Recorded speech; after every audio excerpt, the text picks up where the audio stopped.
नमस्कार, आप देख रहे हैं लाइव टीवी एक्सप्रेस और मैं हूं आपके साथ ज्योतिका। आइए रुक करते हैं खबर की ओर। राजधानी लखनऊ के इको गार्डन में पासी समाज एका मोर्चा के तत्वावधान में एक संयुक्त धरना प्रदर्शन किया गया।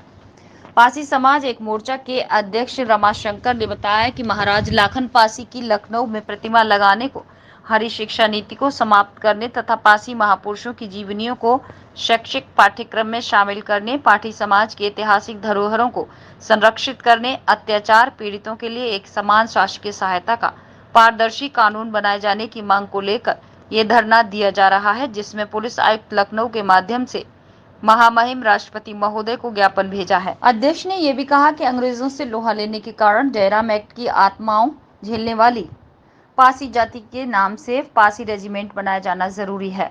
धरना प्रदर्शन में पद्मा रावत, पुष्पा, गरिमा, सविता गौतम, एसपी यादव, सियाराम रावत, चित्र कुमार, मनोज कुमार गुप्ता, एडवोकेट आदि सैकड़ों लोग उपस्थित थे। नमस्कार, आप देख रहे हैं लाइव टीवी एक्सप्रेस और अभी इस समय हम खड़े राजधानी लखनऊ के इको गार्डन में, जहां की पासी समाज एका मोर्चा के तत्वाधान में एक संयुक्त धरना प्रदर्शन दिया जा रहा है।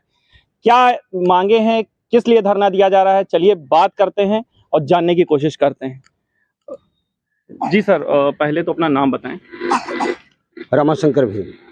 ये जो आपका जो धरना यहाँ पे आप लोग दे रहे हैं, ये क्या मांगे हैं, क्या मुद्दा है आपका, थोड़ा सा इस पे देखिए, पहली हमारी जेन्युइन और महत्वपूर्ण मांग ये है जी कि आज़ाद भारत में जब सिख रेजिमेंट हो सकता है, जाट रेजिमेंट हो सकता है, गोरखा रेजिमेंट हो सकता है, राजपूत रेजिमेंट हो सकता है, तो हम उत्तर भारत के पासी समाज के लोगों ने अंग्रेजों से लोहा लिया है, अंग्रेजों को खदेड़ा है, अपनी कुर्बानियां दी हैं, जिसकी वजह से हमारे ऊपर जराइम एक्ट लगाया गया था।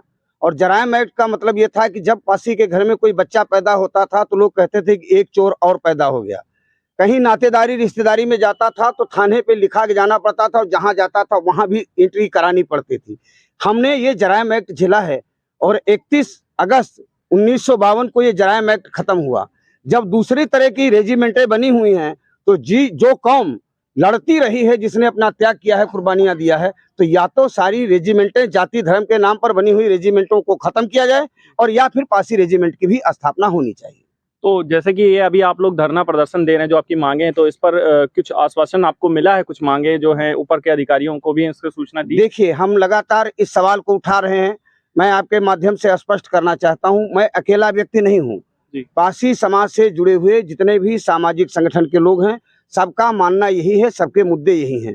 आपने बताया, अच्छा सवाल उठाया कि लोगों की जानकारी में है कि नहीं है, प्रशासनिक अधिकारियों की जानकारी में है कि नहीं। मैं आपके नॉलेज में डालना चाहता हूं, आपके माध्यम से पूरे देश को, प्रदेश को अवगत कराना चाहता हूं कि पासी समाज के महापुरुषों यथा वीरांगना उदा देवी पासी, महाराजा लाखन पासी, सातन पासी, मसूरिया दिन पासी, जननायक मदारी पासी, ये तो हमारे महापुरुष रहे हैं।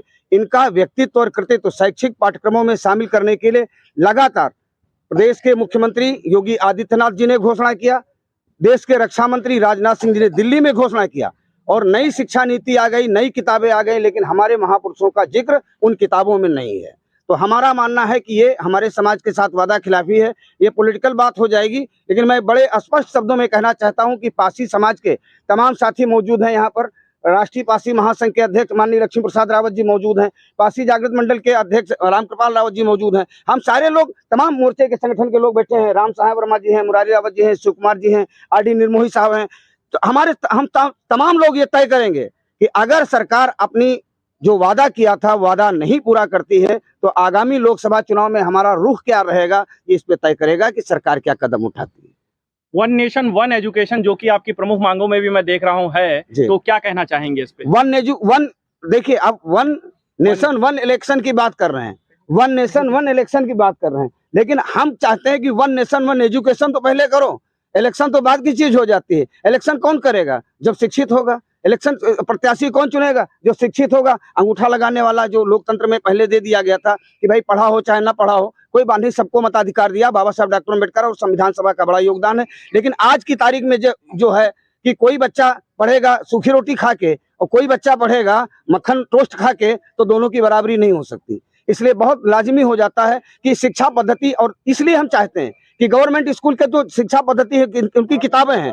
प्राइवेट में क्या होता है कि प्राइवेट स्कूलों में ये होता है कि हर तीसरे साल किताब बदलते हैं, हर तीसरे साल किताब बदलते हैं। हमारी मांग ये है कि प्राइवेट स्कूल हो और चाहे सरकारी स्कूल में, अब हाई स्कूल की परीक्षा जब एक तरीके से होती है तो नीचे से लेकर ऊपर तक शैक्षिक पाठ्यक्रम एक होना चाहिए और व्यवस्था आपकी शिक्षा की एक जैसी होनी चाहिए। तो इन मांगों को लेके आपने किसी को ज्ञापन भी? लगातार हम आपको बता दें कि इन सारे मुद्दों को लेकर के 8 अक्टूबर 2021 को और 8 अक्टूबर 2022 को यहाँ पर इको गार्डन में धरना प्रदर्शन किया गया था। हाँ, हमको राष्ट्रपति महोदय, राज्यपाल महोदय को तरफ से एक चिट्ठी आई थी आर.डी. निर्मोही साहब के पास कि ये आपका एनसीईआरटी को नई दिल्ली को भेजा जा चुका है, आप वहाँ संपर्क करें। हम लोगों ने वहाँ संपर्क किया तो ये हुआ कि शैक्षिक शिक्षा, नई शिक्षा नीति के तहत पाठ्यक्रम घोषित हो गया है और अभी आपकी मांग पर विचार किया जाएगा। तो लगातार हम लोग इस मुद्दे को उठाते रहे हैं। आगे की क्या कार्यप्रणाली है इन मांगों को लेके? अगर नहीं कुछ भी होता है तो क्या करेंगे आगे? अभी ये जैसे वन नेशन वन एजुकेशन की बात है, ये कुछ ऐसे SC/ST एक्ट का इम्प्लीमेंटेशन की बात है, SC/ST एक्ट के इम्प्लीमेंटेशन की बात है। तो उसमें देखिए धारा 4 में लिखा हुआ कि जब कोई आदमी थाना प्रभारी FIR लिखने में विफल हो जाता तो उसके लिए दंड का प्राविधान है। लेकिन होता क्या है, हम लोग वकालत में है, FIR नहीं लिखा साहब, हम 156(3) में कोर्ट में चले गए। 156(3) में मुलजिमान के खिलाफ तो कार्रवाई हो जाती है, FIR दर्ज होता है। नहीं साहब, धारा 4 में लिखा हुआ है कि थाना प्रभारी अगर FIR लिखने में विफल रहता है तो उसके लिए 3 साल से 5 साल की सजा का प्राविधान है। तो इसका इम्प्लीमेंटेशन क्यों नहीं हो पा रहा है? दूसरा जो हमारा बड़ा सवाल खड़ा हो जाता है, बड़ा सवाल खड़ा होता है कि एक तिवारी जी मरते हैं तो उनके लिए 30 लाख रुपया हो जाता है, 50 लाख रुपया हो जाता है, एक मन चाहिए नौकरी हो जाती है, 12 बजे रात में घूमने निकलते हैं किसी दूसरे की बीवी के साथ, उनके लिए ये हो जाता है। और जब कौशाम्बी में हमारे लोग मारे जाते हैं तो ये देखा जाता है कि SC/ST एक्ट में कितना पैसा मिलने वाला है, 1 लाख 2 लाख। तो ये हम चाहते हैं जान की कीमत, अगर वन नेशन वन एजुकेशन की, वन नेशन वन इलेक्शन की बात कर रहे हो तो वन मैन और वन सिमिलर डेथ, एक व्यक्ति है तो उसकी मौत तो मौत में कष्ट सबको होता है। और एक बात, बड़ी बात, आप समय दे रहे हैं तो इसे बहुत बहुत धन्यवाद। देखिए किसको ज्यादा पैसे की जरूरत है? एक आदमी जो 4 लाख रुपया, 3 लाख रुपया, 1.5 लाख रुपया महीना कमा रहा है और एक प्राइवेट कंपनी में है, उसकी अगर हत्या हो जाती है उसका बीमा पक्का है, बीमा रहा होगा, ठीक है, उसको पेंशन मिलेगी, पक्का है, कंपनी नौकरी भी देगी, पक्का है। लेकिन जो कौशाम्बी में मारे गए उनका कौन सा बीमा है? जो हमारे समाज के लोग मारे जा रहे हैं उनका कौन सा बीमा है? रिक्शा वाले का कौन सा बीमा है? खेत में काम करने वाले का कौन सा बीमा है? हमारी महिलाएं जो खेत में निकाई कटाई का काम करती हैं उनका कौन सा बीमा है? लेकिन मरने में कष्ट सबको होता है, परिवार सबका बिखरता है। एक समान पुनर्वास की व्यवस्था होनी चाहिए। ऐसा नहीं कि जहां मर्जी आवे वहां चले जाओ, जैसे अभी भी देवरिया में हुआ, आप चले गए 5 लोगों के घर चले गए, जबकि सच्चाई ये है कि वो यादव के यहाँ, प्रेम यादव के यहाँ पहले हमला हुआ, प्रेम यादव की पहले हत्या हुई और उससे उत्तेजित होकर के लोगों ने 5 लोगों की हत्या। मैं इसको जस्टिफाई नहीं कर रहा हूँ, मैं ये नहीं कर रहा हूँ कि ये ठीक हुआ, लेकिन एक मुख्यमंत्री का दायित्व होना चाहिए कि जब उनके यहाँ गए थे तो प्रेम यादव के परिवार में भी जाना चाहिए, उनके बच्चे भी अनाथ हुए हैं। तो जैसा कि ये हमने बात करी पासी समाज एका मोर्चा के तत्वाधान में जो संयुक्त धरना प्रदर्शन और इनकी मांगे भी हैं, जैसे कि वन नेशन वन एजुकेशन की मांग कर रहे हैं और अभी ये कहा गया है कि वन नेशन वन इलेक्शन, और हमारे अध्यक्ष महोदय का भी ये कहना है कि जो है जिस तरीके से वन नेशन वन आपका इलेक्शन जो है नीति लागू होनी चाहिए, उसी जब शिक्षित समाज रहेगा तभी वो वोट दे पाएगा। बने रहिए लाइव टीवी एक्सप्रेस में, मैं हूं हरीश। इस खबर में बस इतना ही, बने रहिए लाइव टीवी एक्सप्रेस के साथ।